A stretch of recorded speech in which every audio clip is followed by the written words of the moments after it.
wisdom from the four agreements.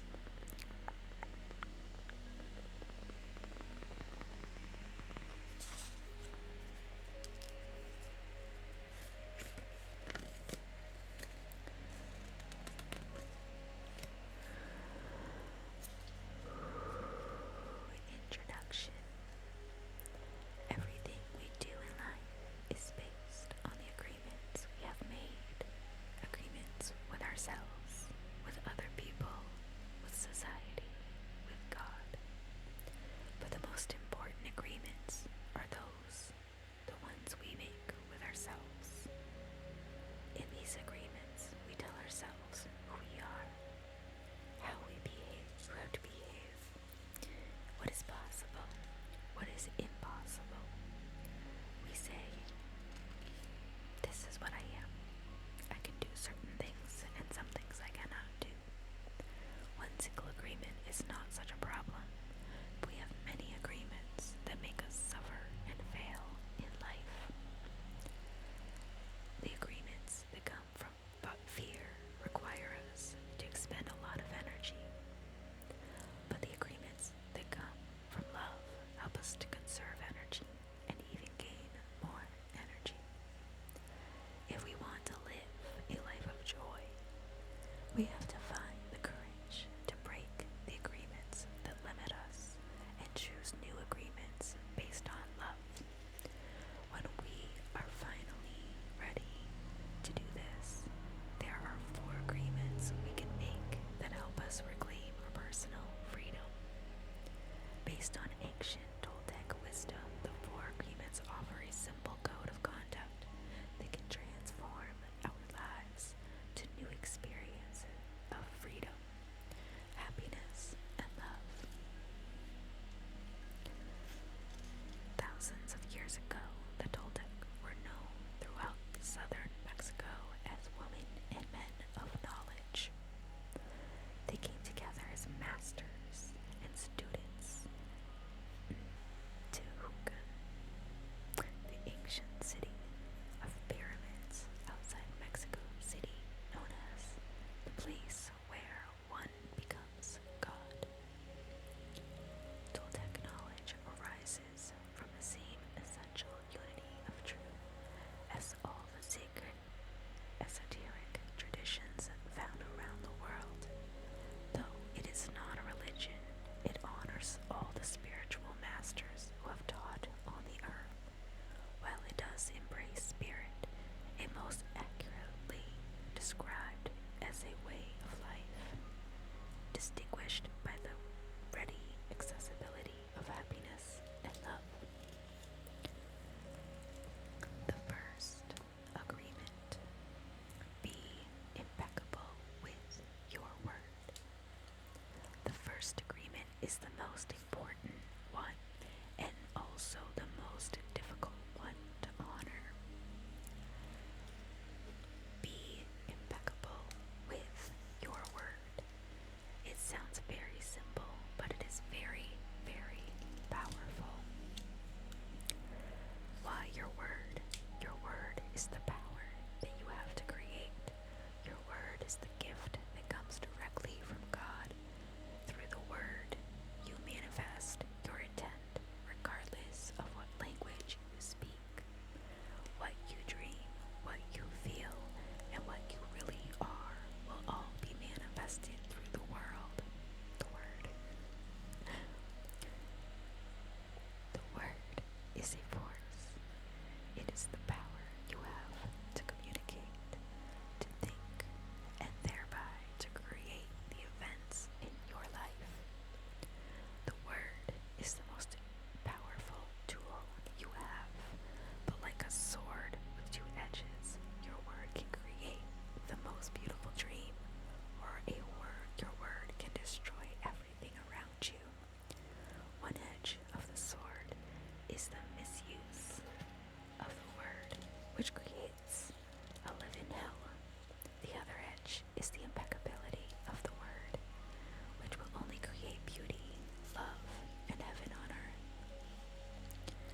listens, believes she is ugly, and grows up with this idea. She doesn't matter. It doesn't matter how beautiful she is. As long as she has that agreement, she will believe she is ugly. That is the spell she is under. These types of spells are difficult to break. Whenever we hear an opinion, we believe it. We make an agreement, and it becomes part of our belief system. The only thing that can break a spell is to make a new agreement based on the truth. The truth is the most important part of being impeccable with your word. Only the truth has the power to break the spell and set us free. Now let us see what the word impeccability means. Impeccability means without sin. Religions talk about sin and sinners, but let's understand what it really means to sin. A sin is anything you do which goes against yourself. You go against yourself when you judge or blame or reject yourself. Self-rejection is one of the biggest sins you can commit. Being impeccable is exactly the opposite. You take responsibility for your actions, but you do not judge, blame, or reject yourself. Being impeccable with your word means using your energy in the direction of truth and love for yourself. If I see you in the street and I call you stupid, it appears that I am using the word against you, but really I'm using my word against myself, because you're going to hate me, and your hating me is not good for me. Therefore, if I get angry and with my word send that emotional poison to you, I'm using the word against myself. If I love myself, I will express that love in my interactions with you. And then I am being impeccable with the word, because that action will produce a like reaction. If I love you, then you will love me. If I insult you, you will insult me. If I'm selfish with you, you will be selfish with me. If I use the word to put a spell on you, you're going to put a spell on me. You can measure the impeccability of your word by your level of self-love. How much you love yourself and how you feel about yourself is directly proportionate to the quality and integrity of your word. When you speak with integrity and say exactly what you mean, you're impeccable with your word. You feel good, you feel happy and at peace. Being impeccable with your word also means to refrain from spreading gossip. Gossip can be compared to a computer virus. A virus is a piece of computer language written with a harmful intent. This code is inserted into the program of your computer without your awareness.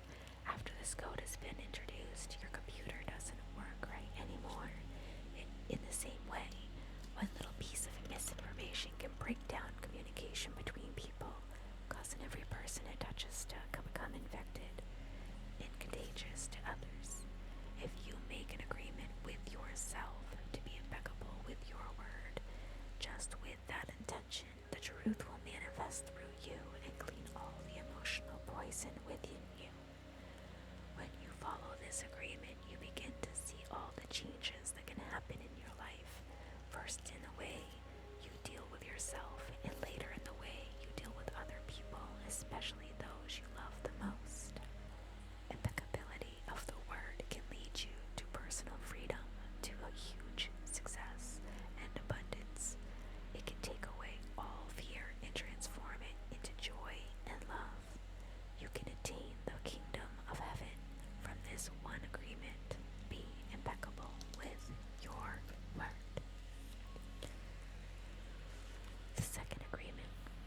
also lie to themselves.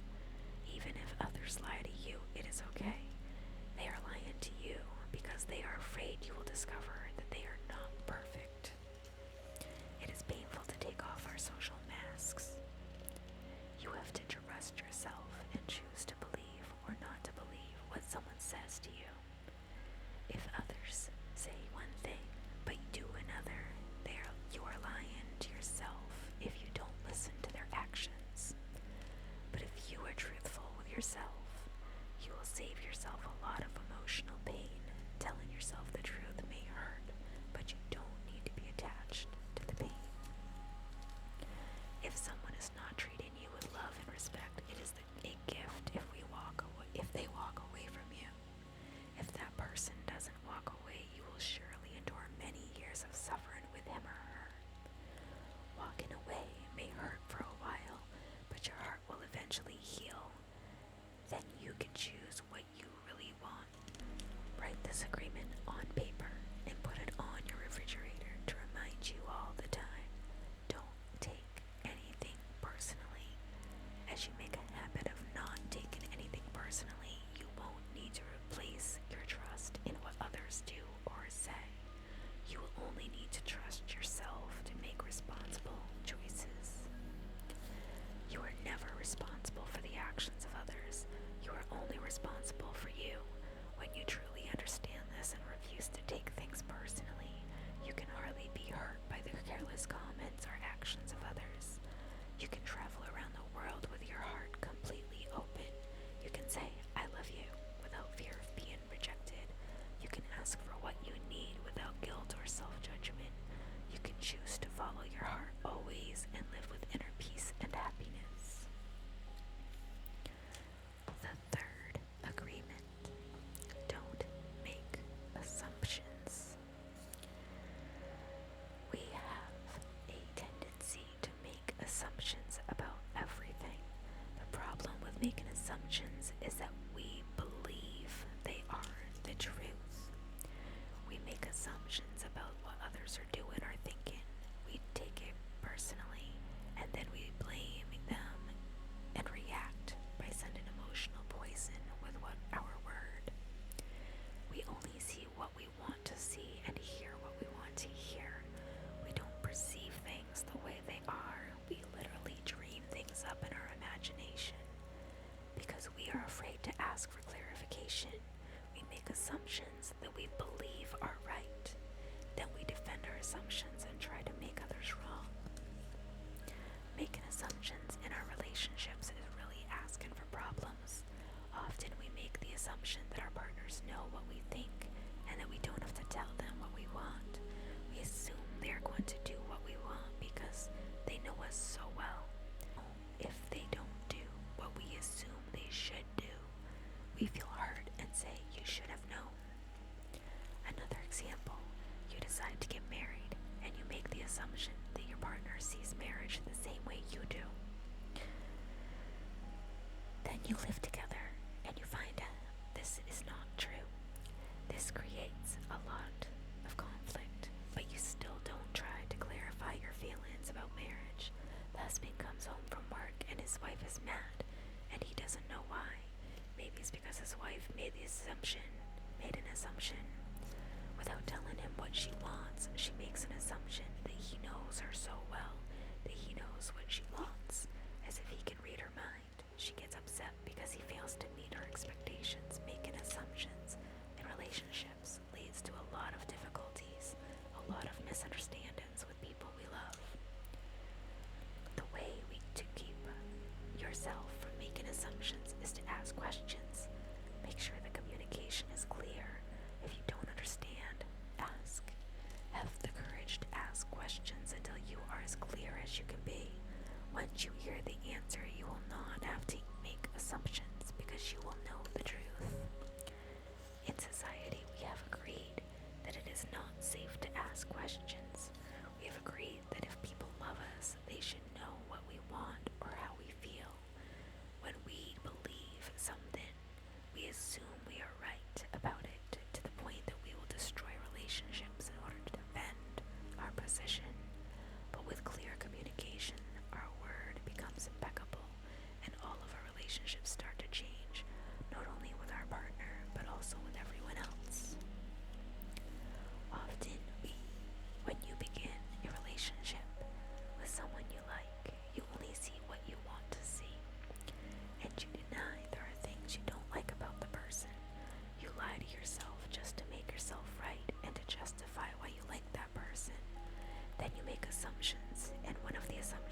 justify your emotional pain by blaming the other person for your choices.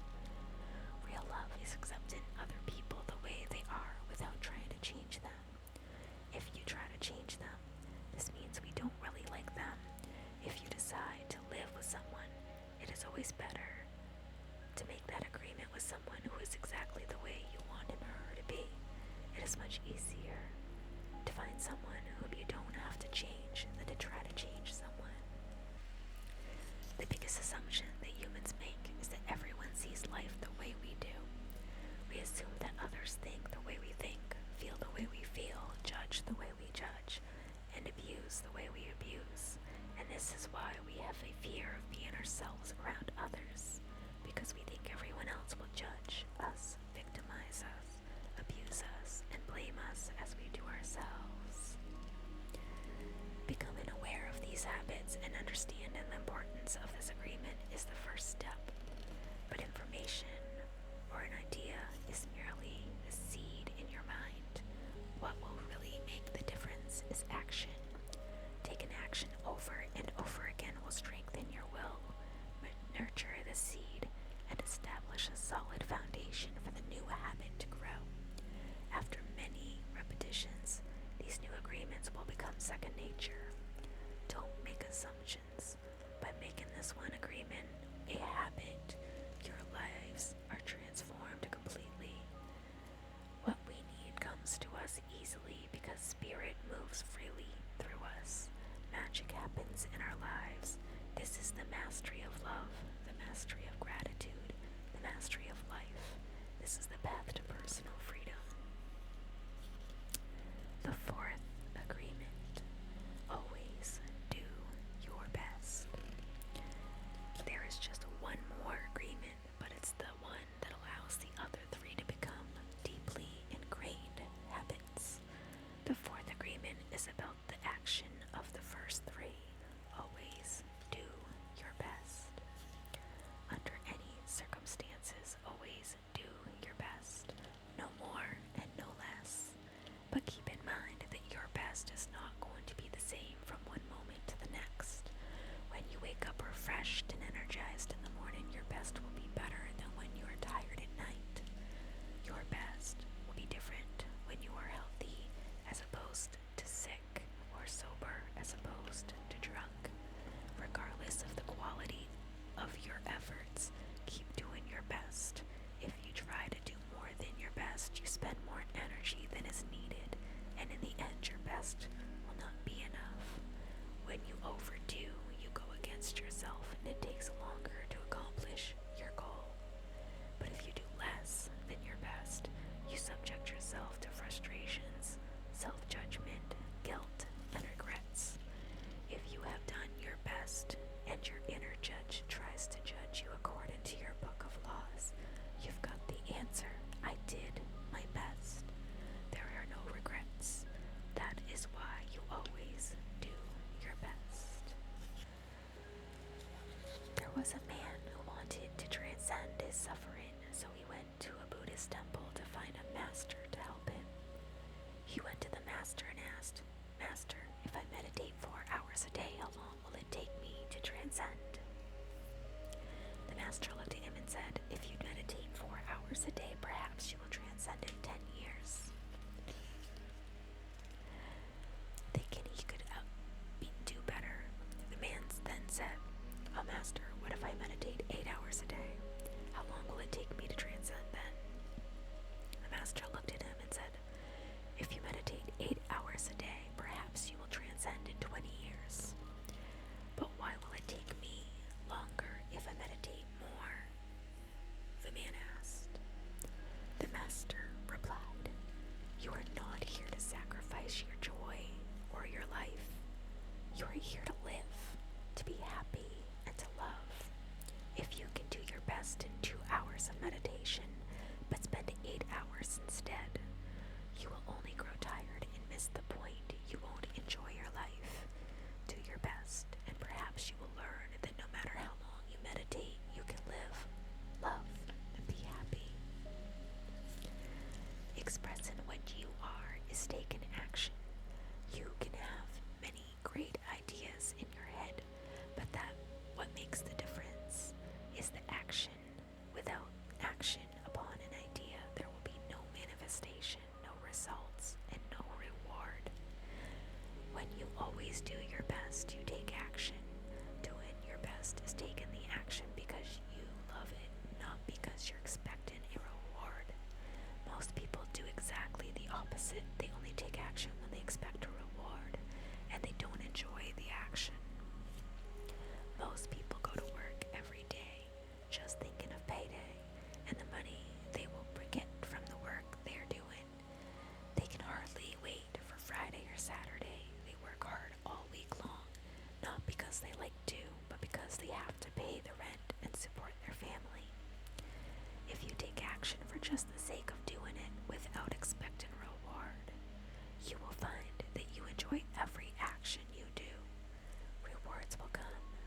first three agreements will only work if you do your best.